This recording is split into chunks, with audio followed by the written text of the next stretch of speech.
Things are not going great for Sony going into next generation. The PlayStation 6 continues to move further and further in the wrong direction. And in fact, it looks like there's a new figure going around for how much the PlayStation 6 would cost Sony to put together right now. And it's quite a bit more than it was, I don't know, a few months ago. And it seems like things are actually going to get more expensive. So now everyone's trying to figure out, what's the strategy for Sony to release the PlayStation 6? I have a few plans, all right, and it's not great, but that's just kind of where Sony is right now. They're between a rock and a hard place, and I wanted to go over what exactly we're looking at here today, just to kind of prepare you for some of the things you may be hearing over the next year and a half, maybe 2 years. But so if you guys enjoy the video, hit the like button and subscribe if you're new. So let's head over here. This is over on WCCF Tech. They say memory prices will continue going up, massive 50% hike in Q3 2026, followed by another 40% in Q4. Now, this is according to Jefferies Equity Research, and they're expecting to see a 40 to 50% rise in Q3 2026 versus the current quarter. And then following Q3, the market should brace for another 30 to 40% hike in Q4 2026 and in 2027. So they go over their key forecasts here, and they're gathering a lot of this from market research, and I'm sure polling different manufacturers and RAM providers. Micron's been in the news a lot, because they apparently just signed like 16 different companies for 5 years to some unbelievably high pricing for or cost for RAM and DRAM, because they themselves are talking about 600% jumps in terms of overall like margin, which is absolutely absurd. But of course, that then plays into the idea that RAM is inflated in terms of its cost and pricing, which means everything that uses it is also inflated, which is our game systems. Like, that's really it. That's why we're seeing things go up in price significantly in rapid succession. Okay, so with that, the key forecast here, 40% to 50% quarter over quarter, then another 30 to 40% quarter over quarter, then 40% to 45% year over year in 2027. You see kind of the percentages on, like one on top of the other like that. That's quite significant to keep jumping like that's almost exponential to a degree.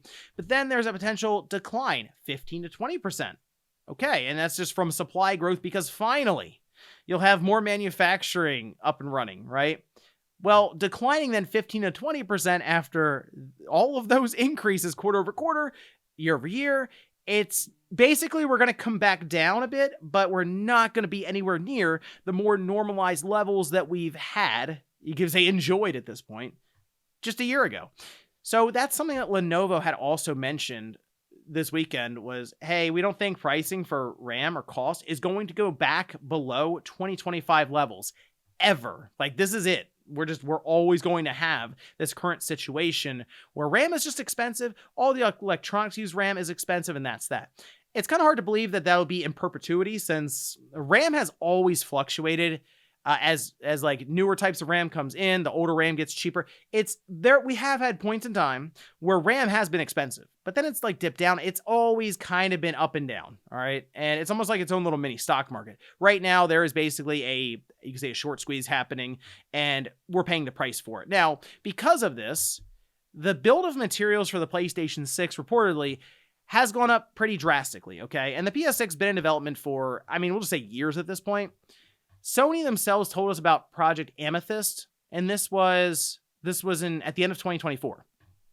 They went through that PS5 Pro like technical presentation with Mark Cerny, and he very calmly explained that Sony and AMD were working together at Project Amethyst, and they were going to work to do like deep research into neural rendering and like and they're working a lot on AI upscaling techniques, and a lot of that was going to pay off for the PS5 Pro, which is mostly their guinea pig for all this, but then certainly in the PlayStation 6. Okay.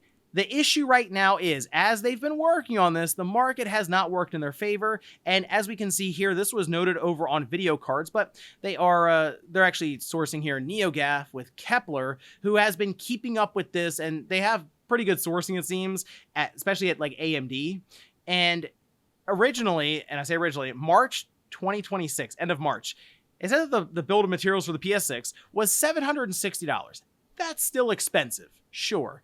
But you could see a world where it comes out subsidized at like 750. I could see that because you still have to do a lot outside of build of materials. Remember, that's just how much it costs to get all the parts and put together the PS6. You still have to get it to retail stores. You still have to package the thing.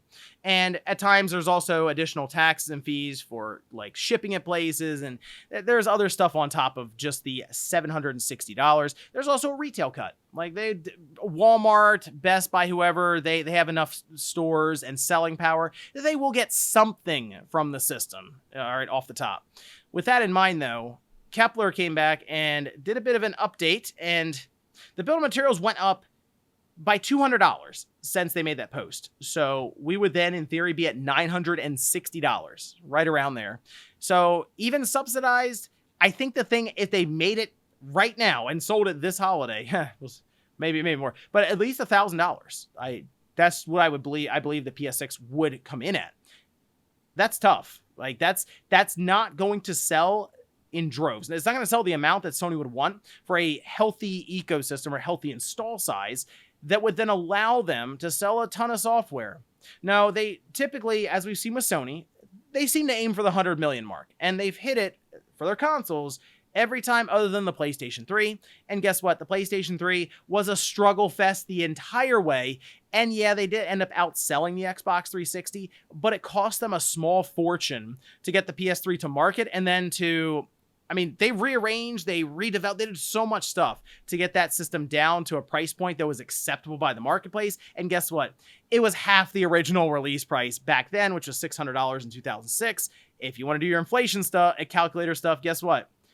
That's right around the price of what this would be if Sony introduced it later this year. So the belief is that the PS6 is aiming for holiday 2027. It would be more expensive then. It would be just based on it. We just talked about the stuff with Jeffries here and how they're seeing 30 to 40% jumps by the end of 2027.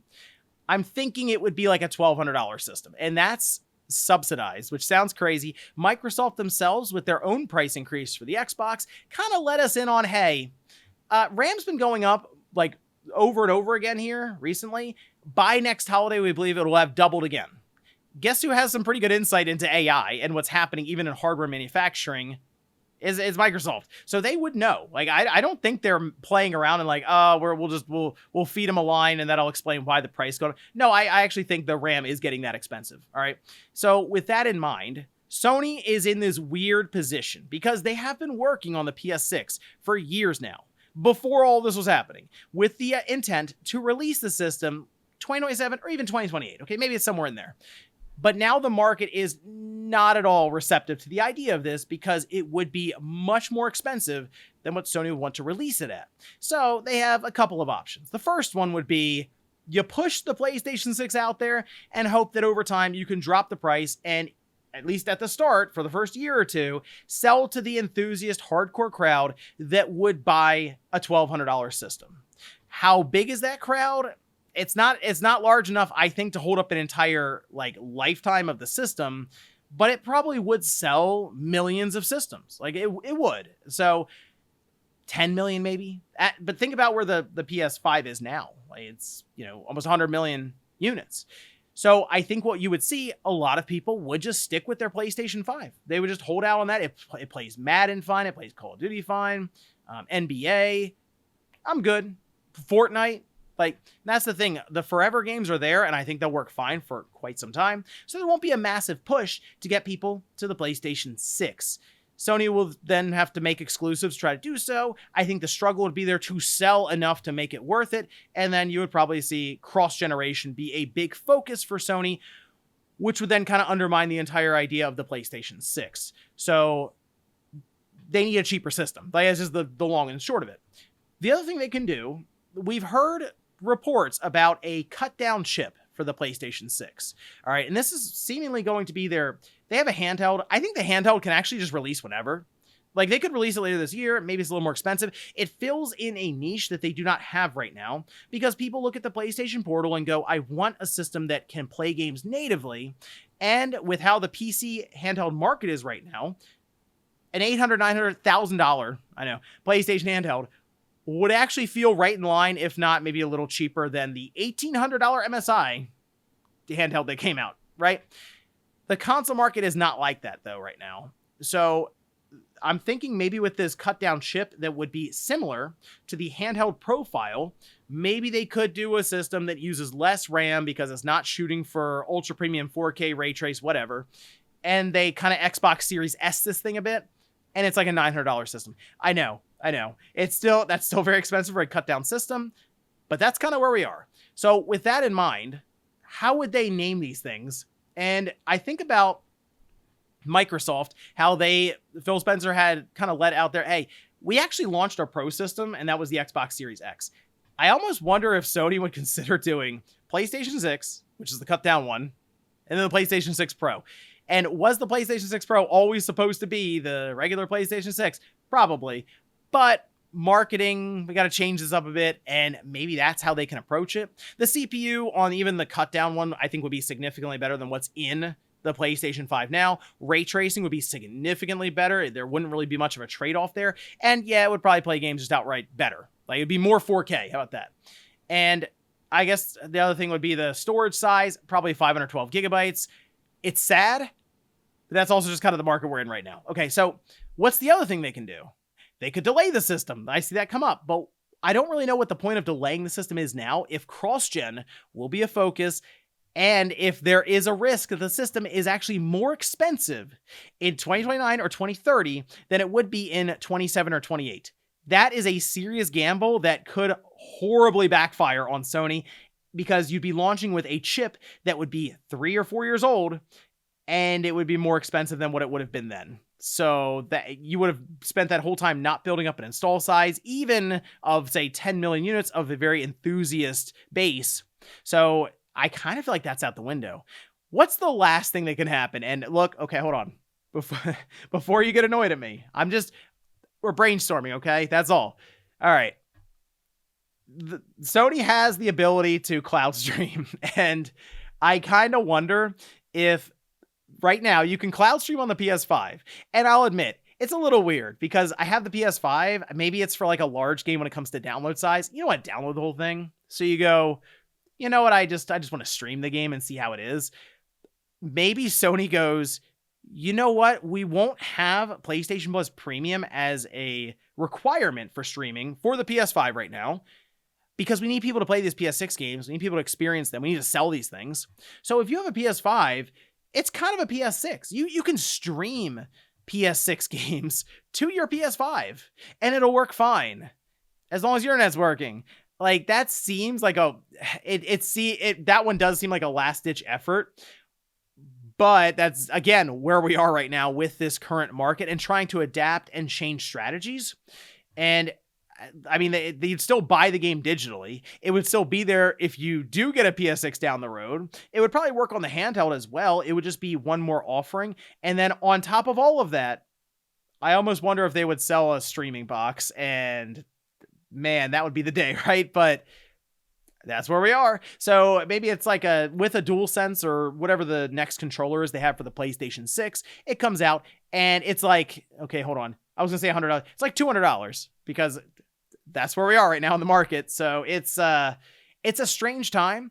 I don't really know what the fix is for Sony right now. They really are in a tough spot currently. Delay, maybe it gets more expensive, but it definitely gets older. Push it out, people are annoyed, they don't buy your system, and you're stuck trying to hold up two different ecosystems and get people from the PS5 to the PS4 or PS6 after it was difficult to get people from the PS4 to the PS5, or you let people cloud stream. It's man, the AI stuff really messed things up. Data centers, they're not helping with RAM prices right now. But let me know what you guys think about this one down below, because the reports, all the stuff currently happening, we'll cover more in Newswave, with Sony having their worst May since 2000. Microsoft turning in an all-time low for Xbox sales ever in a month. It's for May. It's not good, but let me know your guys' thoughts about this one down below and how Sony should approach this. If it was up to you, your job was on the line, you have to get it right. What would your strategy be for the PlayStation 6 going into 2027 or even 2028? How would you solve this?